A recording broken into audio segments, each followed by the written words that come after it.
Hello friends, welcome back to my channel. இன்னைக்கு நம்ம ஹெல்த்தியான ஒரு லஞ்ச் பாக்ஸ் ரெசிபி பார்க்க போகிறோம்.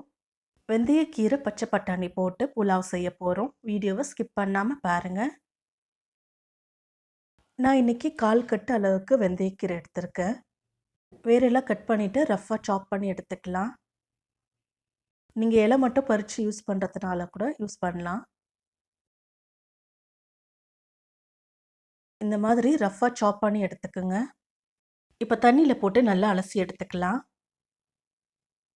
2 கப் அரிசிக்கு 1 கப் அளவுக்கு வெந்தயக்கீரை எடுத்திருக்கேன். இது நல்லா அலசிட்டு தண்ணி இல்லாமல் எடுத்து வச்சுக்கலாம்.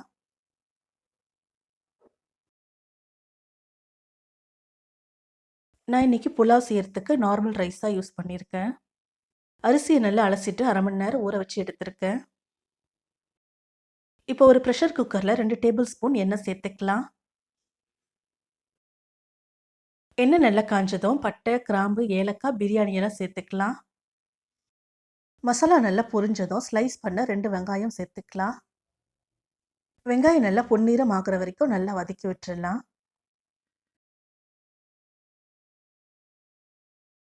வெங்காயம் நல்லா பொன்னிறம் ஆனதும் கட் பண்ணி வச்சிருக்க தக்காளி சேர்த்து நல்லா சாஃப்ட் ஆகிற வரைக்கும் வதக்கி விட்டுடலாம். ஒரு மிக்ஸி ஜாரில் 1/4 இன்ச் இஞ்சி, ஒரு பச்சை மிளகாய், 10 பல்லு பூண்டு சேர்த்து நல்லா நைஸாக அரைச்சி எடுத்துக்கலாம். இப்போ இந்த இஞ்சி பூண்டு பச்சை மிளகாய் பேஸ்ட்டை சேர்த்துக்கலாம். இஞ்சி பூண்டோட பச்சை ஸ்மெல் போகிற வரைக்கும் நல்லா வதக்கி விடலாம்.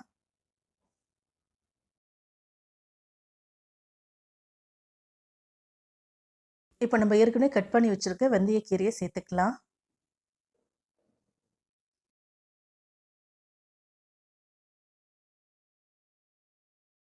இது கூடவே 1 கப் அளவுக்கு பச்சை பட்டாணி சேர்த்துக்கலாம். கீரை நல்லா சுருங்கி வர வரைக்கும் நல்லா வதக்கி விட்டுடலாம்.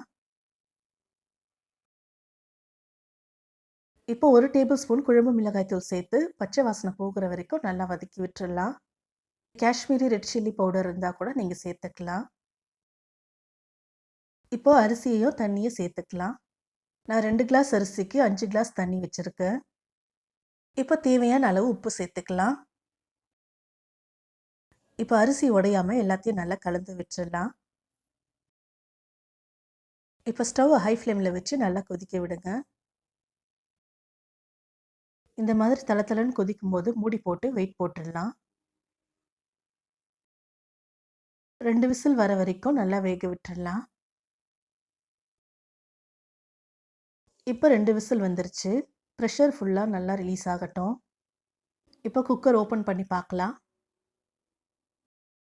இப்போ 2 ஸ்பூன் நெய் சேர்த்து ஃபைனல் டச் கொடுத்துடலாம்.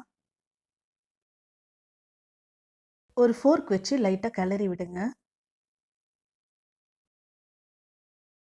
அவ்வளவுதான், ரொம்ப ஹெல்த்தி அண்ட் டேஸ்டியான வெந்தயக்கீரை பச்சை பட்டாணி புலாவ் ரெடி ஆயிடுச்சு. சூடாக தயிர் பச்சடியோடு இதை சர்வ் பண்ணுங்கள். ரொம்ப சூப்பராக இருக்கும். இந்த ரெசிபியை நீங்களும் ட்ரை பண்ணி பார்த்துட்டு எப்படி வந்துச்சுன்னு கமெண்ட்டில் சொல்லுங்கள். இந்த ரெசிபி உங்களுக்கு பிடிச்சிருந்தா லைக் பண்ணுங்கள், ஷேர் பண்ணுங்கள், கமெண்ட் பண்ணுங்கள். என்னோட சேனலை முதல் முறையாக நீங்கள் பார்க்குறீங்கன்னா மறக்காமல் சப்ஸ்கிரைப் பண்ணுங்கள். பக்கத்தில் இருக்க பெல் ஐக்கானை கிளிக் பண்ணுங்கள். அப்போ தான் நான் போடுற புது வீடியோவோட நோட்டிஃபிகேஷன்ஸ் உங்களுக்கு வரும். தேங்க்ஸ் ஃபார் வாட்சிங்.